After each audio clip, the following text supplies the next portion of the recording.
Hey guys, welcome back to the Cybertalk podcast. In this particular episode, we're going to be taking a look at personal security, or OPSEC if you like. And this is going to be quite a controversial video or episode, or if you're listening to this via Spotify or iTunes, then, audio. And the reason for that is, of course, we have multiple reasons why this is so controversial. And that's because there's tons of ways, to secure yourself. And it all really depends on your own workflow, how you use a computer, when you use a computer, stuff like that, the amount of accounts you hold. So the second reason why I'm making this particular episode and why it's going to be in such a long format is because I believe there needs to be a very good discussion about each stage of this. And we're going to start off with, from the base level. We're talking about the operating system and a bit of physical security. And then we'll talk about backups, data encryption, stuff that can help you fight, stuff like ransomware nowadays, which is becoming increasingly common. And, data loss. And we'll talk about managing your passwords securely, synchronizing your passwords, browser keychains, so on and so forth. So this is going to be focused primarily on a user by user basis. I'm not going to be targeting organizations or organizational security. So you can take this as sort of like a personal security policy that, you can implement, and to ensure that your OPSEC is great. Is, you're keeping everything nice and tight. And, you can also apply this to your organization if you wish. So the areas that I want to cover in particular are going to be, as I said, operating system security, and then we'll move up, as the abstraction increases. So getting started, the first thing I'm going to do is let's talk about operating system security and, first of all, protecting yourself at the operating system layer. So first of all, let's talk about physical security, right, which is very, very important. And as you've seen in previous videos when we talked about things like conboot and also resetting the Linux root password using grub, one of the flaws there with the obvious security, one of the obvious security flaws there was the fact that I was able to boot into the BIOS and also modify the bootloader. So that's essentially the first level, I would assume. I'm not talking about physical level as to the actual physical security of the physical computer. Just talking about the first layer, so the BIOS. So it's very essential that you have your BIOS secured, and you don't have and password protected, and you really don't have, or no one else or unauthenticated user doesn't have access to your BIOS, so that they can make changes and boot from particular devices. So locking down your boot sequence is extremely important. Firstly, now when we talk about operating systems.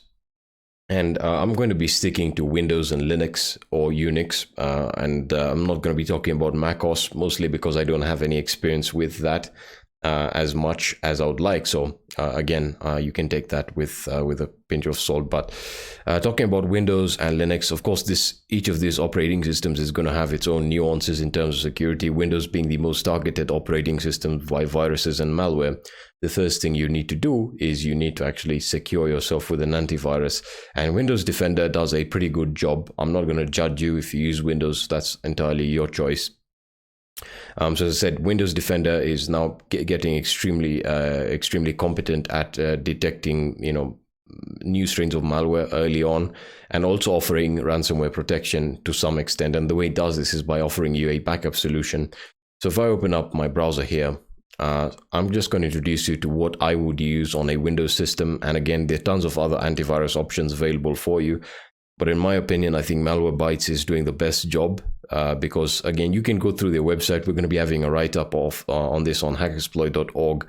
And you have various plans based on whether you're running a home computer or a business solution. And you can also download the free version. It works perfectly fine.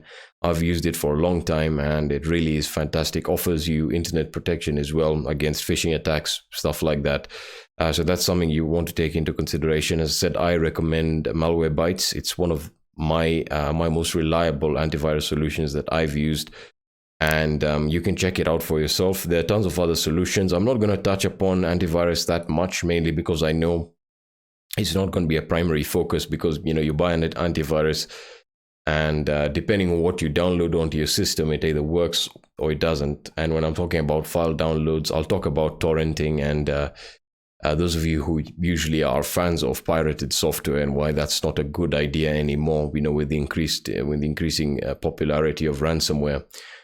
Secondly, if you're still on Windows, I would recommend running an anti-rootkit, and Malwarebytes also has an anti-rootkit. So you can see that this utility is primarily just based to help you identify and remove deep-lying rootkits within your system, because that's something very common with Windows. So again, you can check this out for yourself. It's very simple. It's currently in beta. It actually scans through in your entire registry, your drivers, finding really, really deep-lying rootkits that are embedded into your system at a very deep level. So that's what I recommend for an anti-rootkit. I think having an anti-malware or an antivirus and then an anti-rootkit is essential. As for Linux, in terms of your antivirus solution, I think what becomes extremely important is, first of all, securing yourself at the drive or disk level, which is enabling encryption, but we'll talk about that with Windows as well. But for the antivirus solution, I think Clam antivirus is great for an antivirus solution. So again, it offers you various various features. You have a graphical user interface as well as a terminal, as well as the terminal interface. And again, you can perform multiple types of scans, and it works on Windows, Mac, Linux, and Unix as well. So again, I'm not going to go too deep into that. The purpose of this video is to cover operational security. Now, if you're still on Windows, let's talk about drive or disk encryption, which you can do if you have Windows 10 Pro, I believe, using BitLocker or the utility BitLocker to encrypt your drive.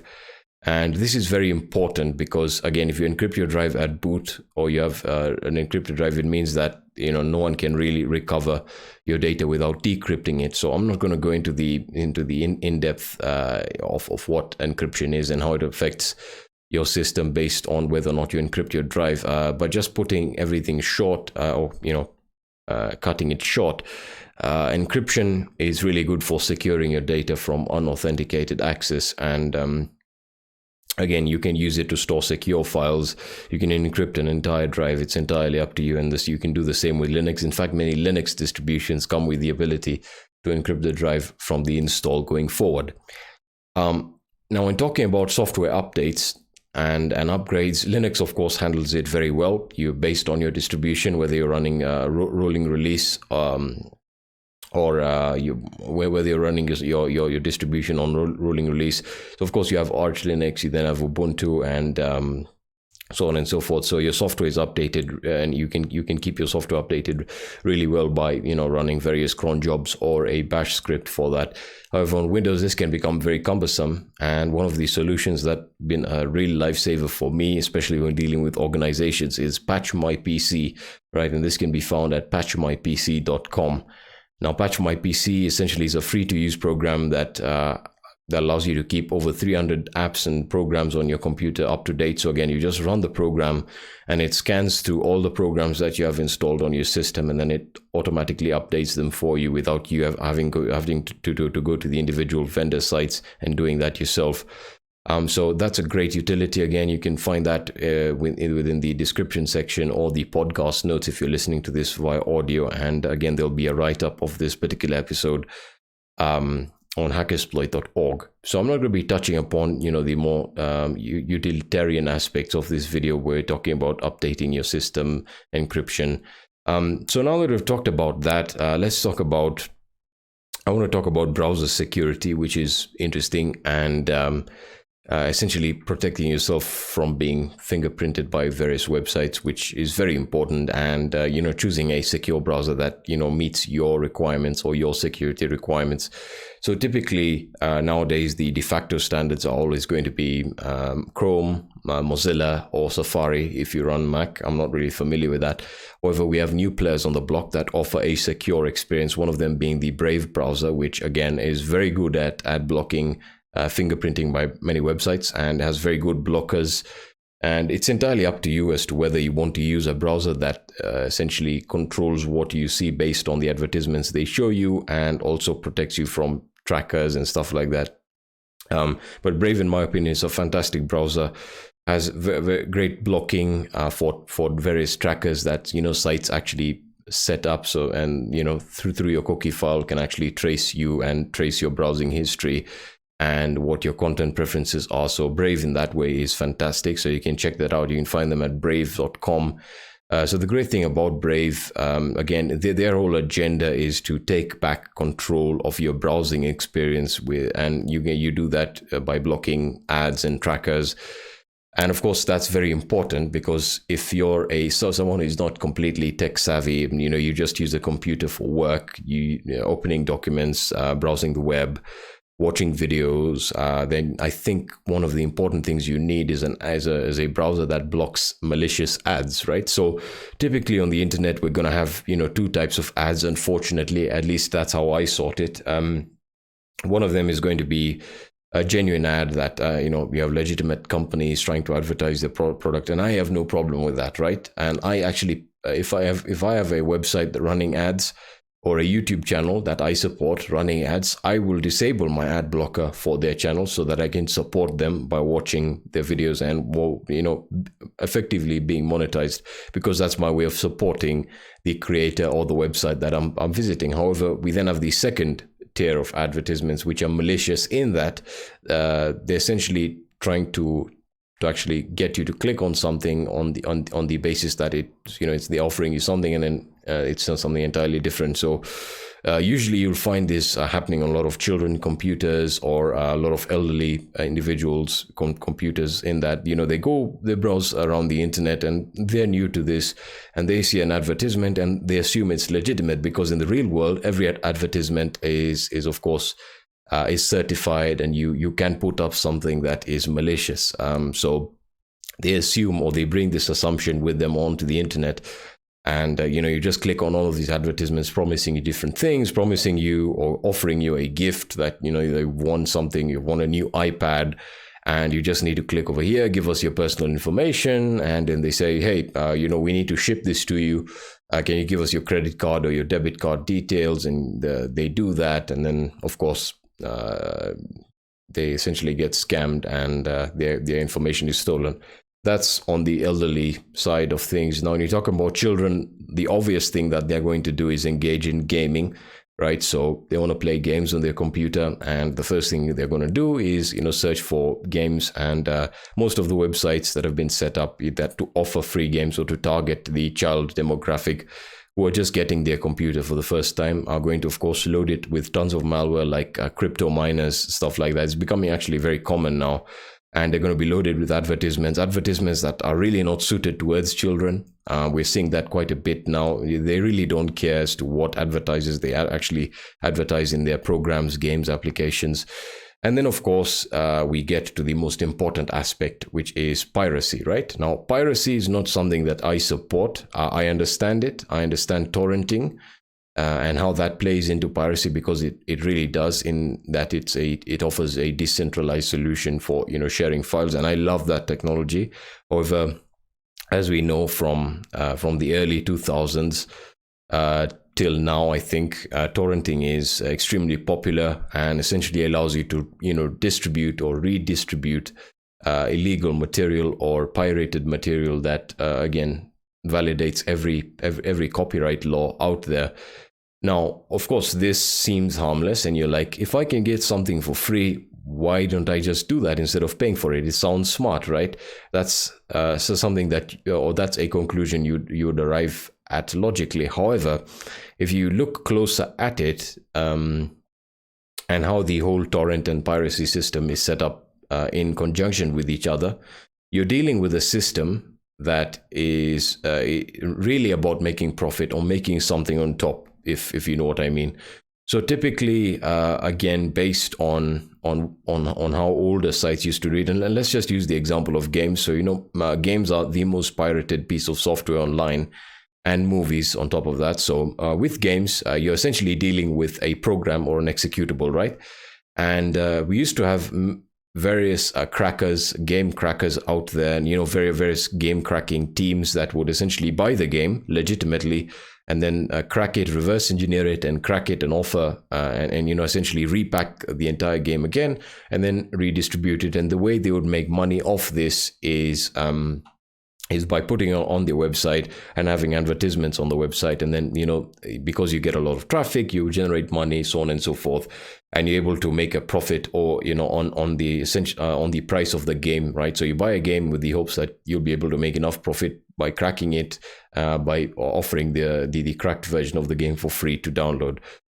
Now, of course, the landscape changed, I think, around 20, I'm not really sure, so I don't want to name any dates, but we had the whole invention of ad blockers, right, which was a great technology because it blocked the malicious ads. However, with this, the cracking teams and all the piracy teams out there essentially started realizing, all right, so, users are blocking ads, we're not getting that much revenue. We need to change out our strategy. And they started switching into much more ambitious things like essentially bundling various survey programs with their games, essentially tricking users to downloading them. And this is not all. I'm just giving you a basic history and rundown of this. And of course, they went a step further and they started injecting, crypto miners into the executables. And, you essentially launch the game. It works fine, but it's using your system resources. And they were able to mine or to use your computer as a node, essentially, for mining cryptocurrency. And then, of course, we moved to the current landscape. And I think this is one of the most important things to talk about in this particular episode. And that is ransomware. Now, ransomware, again, is you really have to respect the simplicity of it, right? And how you can use that to actually leverage people. Now, I'm not encouraging it. I'm just simply pointing out that, if you're a cracking team or you provide pirated software or you pirate movies or TV shows or anything like that, and you want to make a decent amount of money, and your target demographic are going to be little children, they're going to be the elderly group, what you do is you just bundle in some ransomware with that, and you ask for a nominal amount or a trivial amount. Let's keep things really simple. So let's say I pirate a game, right? And this is totally hypothetical. Let's say a new game is released, let's say from a company like Ubisoft, and I think they still use Denuvo. I don't play games anymore, so they use the Denuvo anti-crack system to essentially provide a security for the application and prevent essentially the reverse engineering of it. So that, and in most cases, the cracking teams will crack the game, offer a crack, or patch the entire executable to remove the activation aspect of it, and then I would package it with a simple piece of ransomware that has no public decryption key, right? One that is completely self-sustained, in that the only person that has the decryption key is me, or in most cases, I don't even have it, right? So my goal is not even to actually return or to decrypt the files in the event that I get the ransom. So again, I bundle this together with the software, and I say I add my Bitcoin address or my PayPal address if you're stupid enough to do that. So you add your Bitcoin address and you say, hey, I want so and so. Otherwise, files are going to be permanently encrypted. So an innocent user downloads this program, and the system gets infected with ransomware. All the files get encrypted and are essentially unrecoverable, and now they're being told to pay a ransom. And in most cases, and this is very common all around the world, from various surveys I've been reading in terms of malware threats and who they affect the most, we have many individuals within companies and organizations essentially downloading tons of software, pirated software. And of course, then this infects the entire system. And then based on the type of ransomware you're dealing with, it can then start hopping onto other computers on the network. And if you do this on your organization's network, you're essentially risking the destruction of the entire company's data based on their backup policies or the security policies themselves. So again, going back to the initial topic, I know I went off on a tangent there. I would not recommend pirating software. Now, again, I said that is more of a moral question that you have to ask yourself. If you can afford to buy a piece of software or to buy a game, and you legitimately feel that you want to support this developer for the fantastic product that they're offering, then just pay for it. Right? Remember, I know the internet is an area that is a bit like the Wild West, in that if you feel like you can get it for free, then it's a good deal. But nowadays, I don't think it's that much of a good deal based on the risk you're taking. Now, of course, you can download the files into a VM and see whether or not they're infected with ransomware, but that's not something that, you know, I would recommend you do. Just buy the piece of software, buy the game, and you don't have to worry about it ever again. You own it for life based on the DRM. And that's something I think we'll discuss probably in a later episode, and, you know, the ethics of using DRM and stuff like that. So yeah, using a secure browser is very important. And as I said, we're talking about fingerprinting, which your browser does, whether you know it or not. Your browser actually knows a lot about the system that you're using. Now, why is this important? Well, let's say, you know, you have a decent system, you're running an Intel or an AMD Ryzen Threadripper CPU, and for your GPU, you're running an NVIDIA GTX or a really powerful graphics card, and you go into a website that has a crypto miner or a crypto miner module set up. What they do is they read they actually get a hold of your browser fingerprint, and then they go through the information and they essentially pick up the systems that, you know, can offer them the most in terms of mining ransomware. So ransomware, as I said, requires a lot of computational power to actually mine. And as we progress with cryptocurrencies like Bitcoin, and very recently we had the halving point, mining essentially becomes more expensive and consumes a whole lot more resources. So these websites essentially detect what systems are powerful enough to actually offer them return on investment, so to say, and then they essentially use your system to actually mine for ransomware, and essentially utilizing your system resources. So again, a browser that actually blocks much of the fingerprinting is going to be a browser like Brave. Now, of course, this will not block any ransomware mining that's happening on that website, but it's a great way of protecting your actual browsing fingerprint based on your system. Now, of course, if you're really paranoid about your security, you can use operating systems like Tails. You can use Tor. It's entirely up to you. However, I want to keep Tor and VPNs for another video, because I want to actually explain those two, and I'm going to be talking about encryption and changing your IP addresses, how VPNs work exactly, for another episode. So I'm just going to be sticking to, personal security. So you have the Brave browser. You then have Vivaldi, which is not open source. So Vivaldi, again, does the same thing that Brave does to a certain extent. However, I think that Brave is much better at this current point. That's just my own personal opinion. And so you want to ensure that you don't download garbage, right? Don't download pirated software. It really isn't worth it. Ensure that your fingerprint is protected if you want to do that. Don't visit malicious websites. Stay away from pornographic websites, because these are, and I have to be quite honest with you guys here. These are the sites that we have a lot of malware coming through right now. In fact, if you read most of these statistics, these are the sites where you have most of the malware being targeted to users, so that's something you want to keep your eye out for. And talking about browser security, of course, we need to talk about an important aspect of browser security, which is going to be your various plugins and add-ons. Now, as I said, this is going to vary greatly between browser, from browser to browser, because some modules or add-ons or plugins, extensions, whatever you want to call them, might not exist on all browsers. Now, the Brave browser is built on Chromium, which means Chrome extensions can actually run on the Brave browser, as well as Vivaldi, I think, but Firefox modules are slightly different. So the first thing you want to do is you want to get a plugin called HTTPS Everywhere. And this plugin will ensure that your connection is always kept to HTTPS, and will actually warn you when a certificate is invalid or expired on a particular website. So in today's day and age, I think you should always be using HTTPS. It's just again, it encrypts your traffic on the website, and it's just extremely important.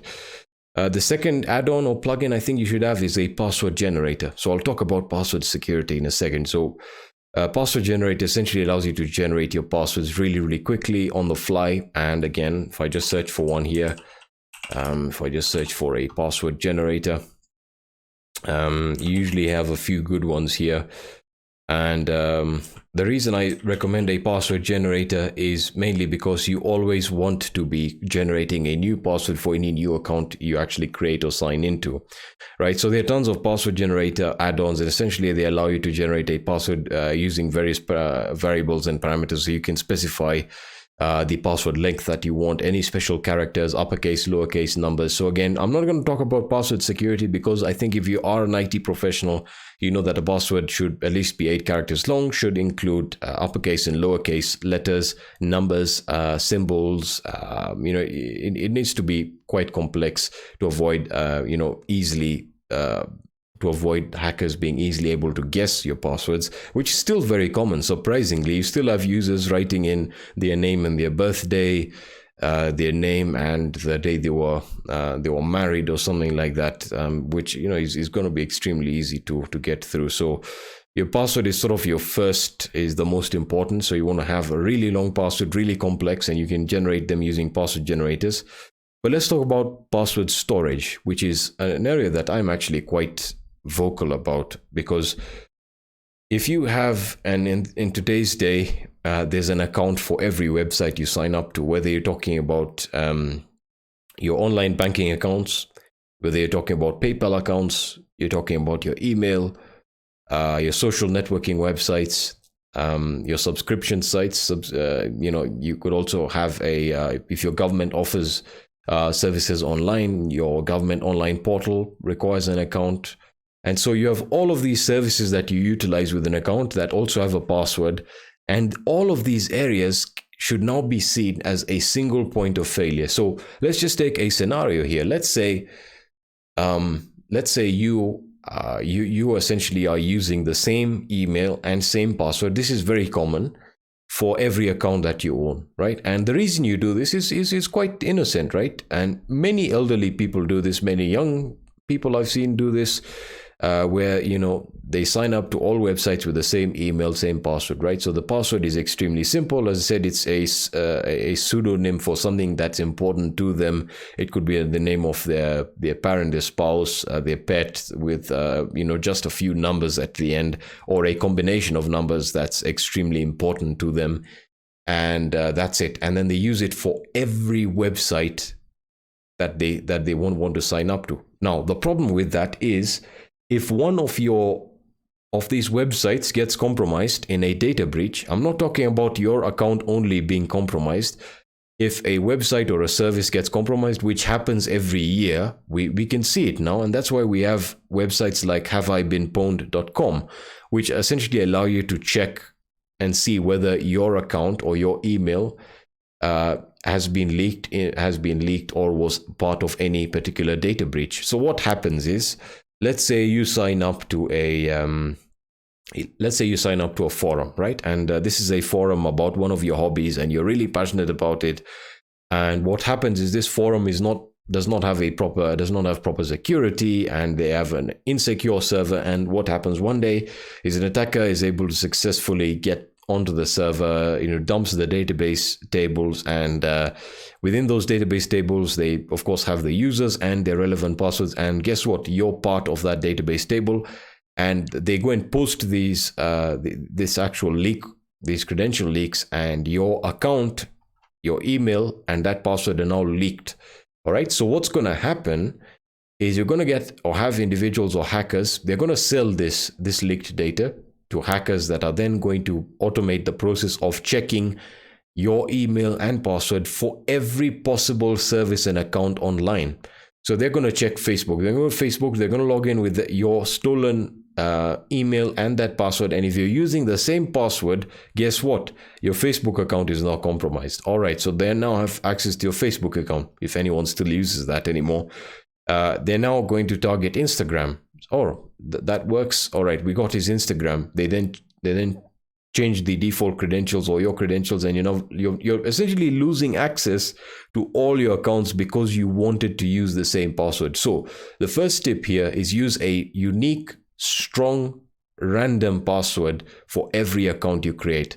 Now, that introduces a new issue, which is where and how on earth do I store 200 emails and 200 passwords that I'm supposed to, I'm supposed to be using? Well, number one, which is very important, it might be controversial, but you really don't have to worry about that, right? So if your password security from the get-go, from your computer level or your operating system level is good, and you use a browser like Brave or Chrome, which have very good keychains that are secured and that are secured with your actual operating system password, it means that, and a keychain is essentially that's what it is. It is a key. It is a keychain, and its job is to hold all the passwords for you in your browser, so that you can perform things like autofilling, so you don't have to type it in every time, which is great because if your system is compromised by something like a keylogger or by a deep lying rootkit, then you're not essentially typing in your password every time, it means it's not being logged. All your passwords are getting autofilled automatically.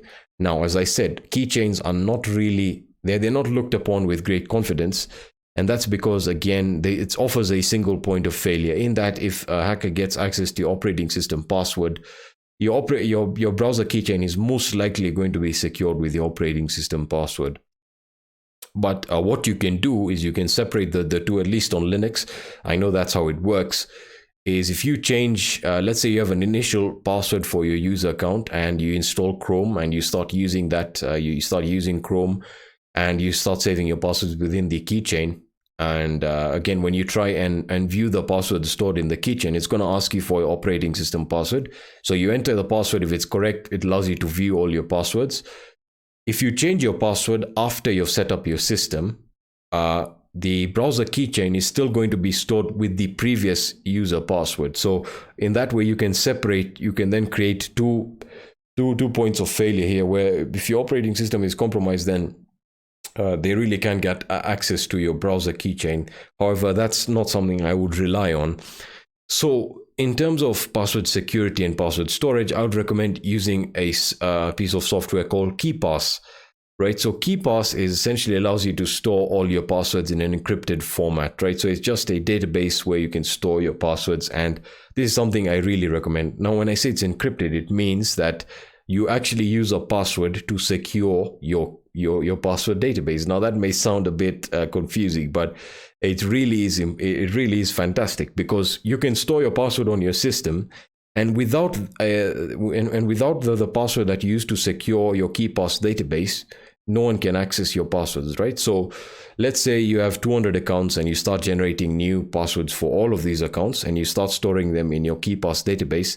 That Keepass database is encrypted with your own unique password, which again, I recommend that you keep very safe. It should be something that you remember. You should never write down your passwords, or especially on your computer.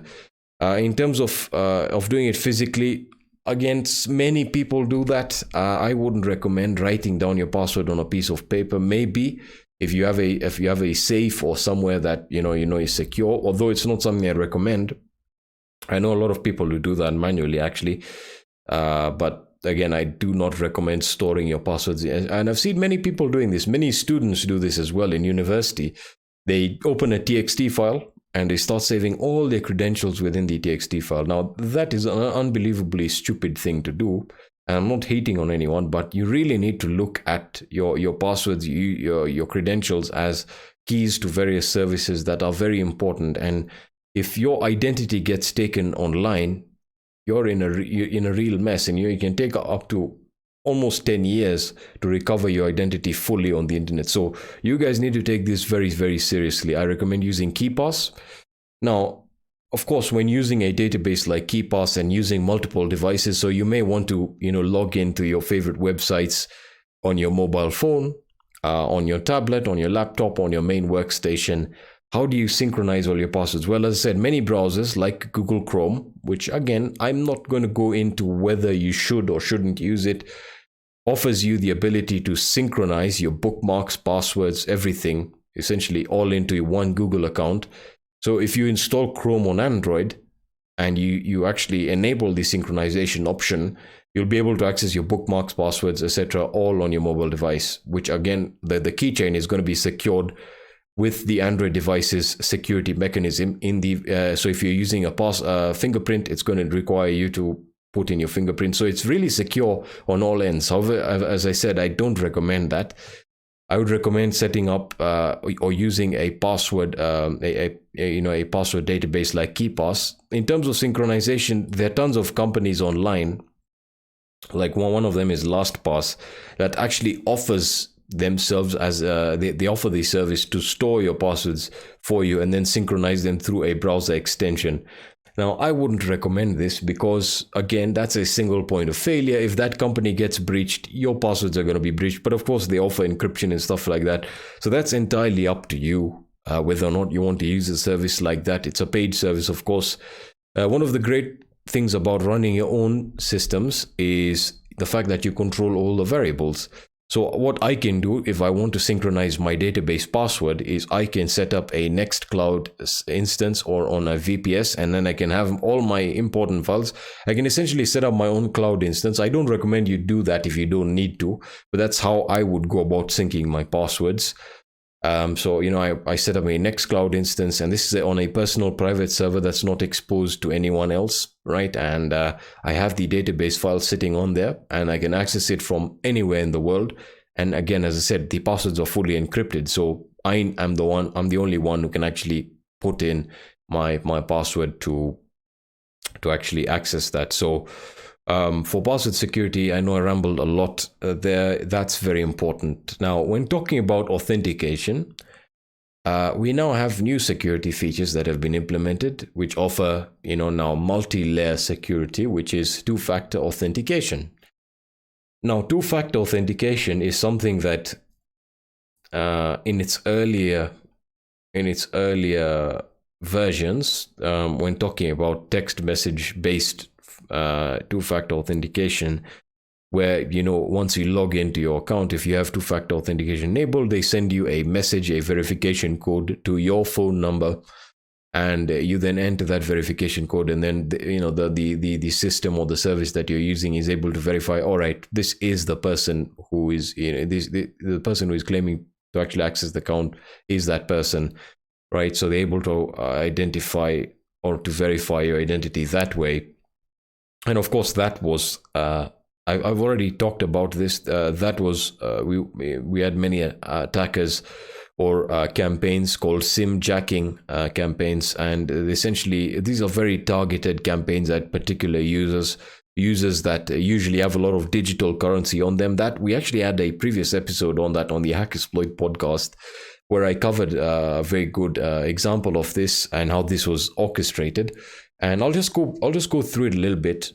So the SIM jacking or SIM swap attack, as it's called, is where attackers are able to, through social engineering, they're able to call your phone provider, right? And then they essentially, through social engineering, say, I've lost my phone and I need you to actually replace or to actually, I need my number back, right? And I want you to disable my previous line that was just stolen, and I want you to redirect everything here. And of course, if it's a successful social engineering campaign, your phone provider does this and they deactivate your legitimate line without asking the attacker for any identity verification. Of course, it's gotten better now. And so now the attacker already has some level of information about you, or has some detail about you, and has compromised a few accounts. And so they, through stolen credentials, phishing campaigns, they're able to get a legitimate password from you. They log into the service that requires two-factor authentication, or that has two-factor authentication, and now all the SMS messages are now being redirected to them. And so what they do is they usually do this when you're asleep, right? So that even if you're getting notifications on your phone, you're asleep. So this is usually when it's done. As I said, in that example or that episode, we talked about a user who had a lot of money stored in many of the crypto websites. I can't actually remember what website it was, and he had two-factor authentication enabled. But through whatever breach they were able to get, I think, his password, or I think they actually performed a phishing campaign on him, and they were able to get the password. However, the issue of two-factor authentication was the issue, and so they performed their reconnaissance on him, They found out what carrier he was on, and they then waited. They planned. It was very meticulously planned, right? And they call the carrier, and they essentially lay it down, and they come up with this fake story. And the carrier says, "Oh yeah," because they're trying to be as helpful as possible. And this is the problem with customer service. Like customer service, their purpose is to get the issue resolved as quickly as possible. And so if you call them and you have a bit of identity regarding the person you're trying to hack, like the ID number, or in America the social security number, it's quite easy to actually trick the carrier into actually doing something for you. And so long story short, they were able to say, all right, we just lost this phone, and we need you to actually deactivate that and then activate it on this line or whatever. And they did that, and now everything is being redirected to their phone, and they log in, they're able to get the two-factor authentication message, and they get access to his account, and they steal everything, right? And that's it. So again, this is usually this was the problem with early two-factor authentication. And now of course we have authenticator applications that synchronize or OTP applications that allow you to again to essentially synchronize verification codes through a mobile device or through your browser. And again, these are not connected to stuff like your SIM card or your phone number. So again, that is something you want to keep secure. And most people I've seen having the OTP applications like the Google Authenticator on their mobile phone, which isn't a good idea, because if someone is able to get access to your phone and it's not locked, which I recommend you do, it's very important to keep your phone locked. And now that we have fingerprint verification, I think it's even you shouldn't you shouldn't have your phone being compromised. You also have encryption on your smartphones now, and especially if you have a very good security on your device and your device is encrypted, then the only thing the attackers or anyone who steals your phone is able to do is just reset it and essentially lose the data. And in most cases, if the phone is encrypted and offers a certain level of encryption, then that isn't possible as well, making the phone useless to a certain extent. So authentication and authenticators, OTP authenticators, I think should be also kept quite secure. Because they offer another point of failure, and all you're trying to do is manage complexity and increase the amount of variability with your security. In that you're not trying to be predictable here. That's the important thing. You need to be extremely vigilant with security. You need to ensure that everything is kept as randomized as possible when talking about passwords, right? And as clandestine as possible. I mean, you shouldn't be posting too much of your life on social media as it is, right? And it should be very difficult for attackers to know, what services you're using online, which again can be quite difficult to control on your own. But again, if you're in the public like I am, I have tons of accounts that are online, and I get tons of attacks like on me almost on a monthly basis. And, my websites get attacked, my personal accounts. People try and register onto websites with my emails, which they can't, of course, because the verification email comes to me. They try and hack Twitter. I mean, everyone's like literally once you're in the social, once you're out there and you run a project like Hackexploit, you're obviously going to get attacked. So I have a lot of experience with this, and I can actually tell you what works and what doesn't. It's very important that you keep your accounts extremely secured and again, keep your activity as clandestine as possible. So now that we've talked about that, I think there's just a few more things that I want to conclude on. We've been going on for quite a while now, or I've been rambling for quite a while. Let's talk about VPS and server authentication or Linux authentication. And I'm going to be talking primarily about servers, cloud instances, virtual private servers, whatever you want to call them, and authentication to them. So let's say, again, you're running a Nextcloud instance on AWS or DigitalOcean, right? And, to authenticate, you use SSH. Nowadays, it's pretty much the de facto standard. And you have the ability to either use a SSH password, which you shouldn't use at any, in any event. And then secondly, you have the ability to use SSH keys, which I if anyone authenticating to a server using SSH passwords is just asking for trouble, right? And I have multiple videos where I cover how to protect yourself from SSH-based attacks using services like fail to ban. We also have a Linux security series on our website at hackexploit.org where we cover how to secure your server and how to set up SSH keys, stuff like that. So you guys can check that out if you're interested in securing your Linux servers. We actually offer that as a service. So again, it's very important that you set up SSH keys, and then an SSH key is essentially what it says is the only person who can access that server now or authenticate to that server is the person who has the private key, right? So you have the public key stored on the server, and the person who has the private key can then authenticate that way, and they're the only ones who can get access. So there's no password authentication whatsoever. Which brings me to my second point. If you have a Linux server, or any server for that matter, disable root access. That's like, again, this is something that's just a must. You must do this on your server, because in the event your server is compromised, and is compromised through the root account, which I've seen happen, because people just create servers and they say, oh yeah, we'll just set any password for the root password. They don't know that the root account you can pretty much do whatever you want through it. They don't disable it. They don't secure SSH. They don't use SSH keys. Their server IP is leaked, and their server gets bombarded with attacks. In most cases, that the attacks are successful through brute force attempts, because there's no brute force protection. But you don't need that if you're using an SSH key. So that's something that should be very easy to set up. And then, of course, I want to talk about, just to conclude this, I want to talk about setting up like a mini intrusion detection system, or a honeypot, which I have covered actually, and that is the use of Canary Tokens. Now the reason I'm covering Canary Tokens is because it's very simple to understand and to use, and anyone can do this. Doesn't matter how old you are, doesn't matter how young you are, anyone can do this. Doesn't matter whether you're tech savvy, whether you work as a secretary, whether the only thing you use your computer for is playing pinball or whatever. This is a great solution that allows you to essentially monitor and see, if anyone is accessing your computer. Again, it's a very basic introduction to an intrusion detection system on a personal level. So a Canary token, and you can find this at canarytokens.org. A Canary token is from the website. Let me just give you the subtitle. As you can see, it's a quick, free detection for the masses. Right, and allows you to detect intrusions into your systems by a certain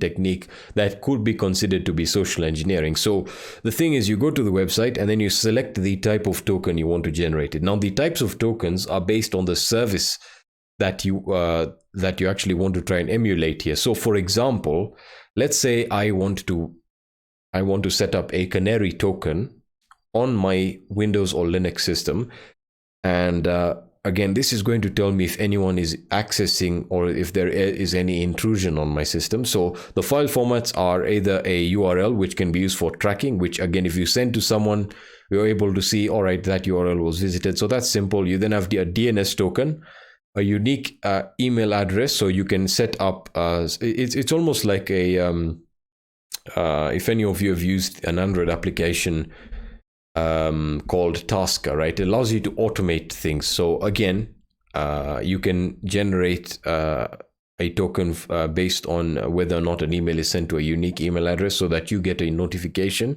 right? But the interesting thing is you can create a Microsoft Word document that has macros in it, a PDF document, a Windows folder, an exe binary, a cloned website, an SQL server. And again, you can set this up. Again, as I said, it gives you all of these solutions, and you can set them up so that if an attacker gets access to your system, and these of course are set up to look like they contain important information. Imagine if you saw an SQL server, a phony SQL server set up, right? So you can click on that. You also have AWS keys, right? So let's say you store these things, and these are essentially just going to be your honeypot now. And if any attacker gets access to your system, this can be on your organization computer at work, right? So if you want to see if anyone's accessing your computer when you're away from your desk, Again, you can just set this stuff up, and what I like doing is setting up a Word document, and I like titling it passwords or credentials, or I keep accounts or account information, things that an attacker or someone who is interested in getting access to your computer would be interested in, right? And what happens is once they click on it, or once they try and access it, you will be sent a notification to your email telling you that, hey, this document was opened, this PDF document was opened, this folder was opened, and the exe was executed.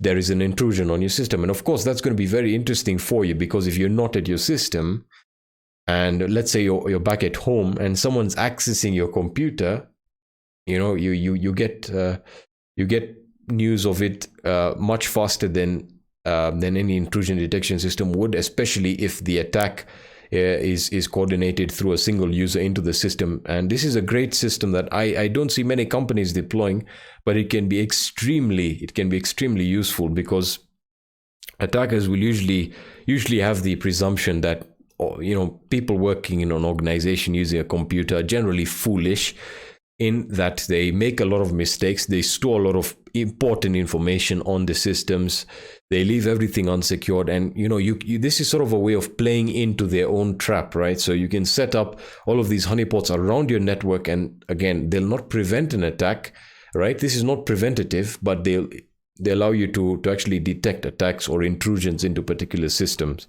So again, it's a really, really great honeypot system that I really, really support a lot, and I recommend that everyone set up at home for the organizations. Even if you run a small company, it's fantastic, right? So I really recommend that you do that. Now, of course, I know I haven't been completely exhaustive in this video. I've simply just covered certain aspects of personal security and OPSEC to a certain extent, and most of my focus was towards password security, which is very important. I would love to have a discussion with you guys in the comment section. If you're listening to this on Spotify or iTunes, again, you can jump onto the YouTube video and have a discussion there. And you can check out the podcast notes and the write-up for this particular podcast on our website at hackexploit.org, where you'll get an in-depth guide as to what we've covered, all the links, all the resources, and you can actually get started that way. Again, the purpose of this video was to introduce users to a structured way of looking at security, at personal security, and how to secure themselves from the ground up. And of course, some aspects are more important than the other. The others are more nuanced, based on the type of operating system you're using and stuff like that. So that's essentially all that I wanted to cover in this particular episode. If you liked this episode, found it helpful, please leave a like down below, or please leave a rating on iTunes or Spotify. And I'm going to be seeing you in the next episode.